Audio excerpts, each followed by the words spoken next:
Plans for Ukraine's future couldn't be further apart between presidential wannabes Donald Trump and Kamala Harris. One has said Kyiv will receive not one penny in help from Washington, D.C. if he's back in power, while the latter is sure to pursue Biden's program of assistance, as VOA's Anita Powell reports. Ukraine's ancient capital knows well what it's like to be tossed about by the waves and whims of powerful forces.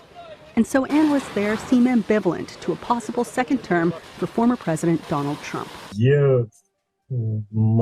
There is a prevailing opinion that the return of Trump to the White House is not the best scenario for Ukraine, although there are also cautious opinions that everything may not be that bad. Trump has said he will swiftly end the war, though his running mate, J.D. Vance, once said he doesn't really care about Ukraine, leaving Ukrainians unsure what to think. This makes a potential Kamala Harris presidency more of a wild card to this nation that knows Trump and President Joe Biden so well.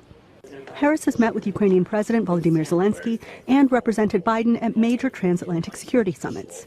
But on the trail, Harris has only briefly spotlighted Ukraine and how she differs from Trump. He encouraged Putin to invade our allies, said Russia could, quote, do whatever the hell they want. 5 days before Russia attacked Ukraine, I met with President Zelensky to warn him about Russia's plan to invade. I helped mobilize a global response, over 50 countries, to defend against Putin's aggression. As president, I will stand strong with Ukraine and our NATO allies. Analysts say Harris is likely to follow Biden's support Ukraine playbook, and Trump's broad foreign policy pronouncements remain as vague as ever. Take Trump's promise that he will end the war in one day. It's not entirely clear how he'll do that. The fear, of course, is that he'll do it by simply abandoning Ukraine, cutting off funds and pressuring Zelensky into negotiations at a time when Putin would enjoy all of the bargaining leverage. But he says the battlefield has shifted with Ukrainian forces' recent decision to strike across the border and take a bite of Russian territory. While analysts widely predict that Ukraine will neither seek nor succeed in holding this land, it's a bargaining chip that will help Kyiv whoever wins.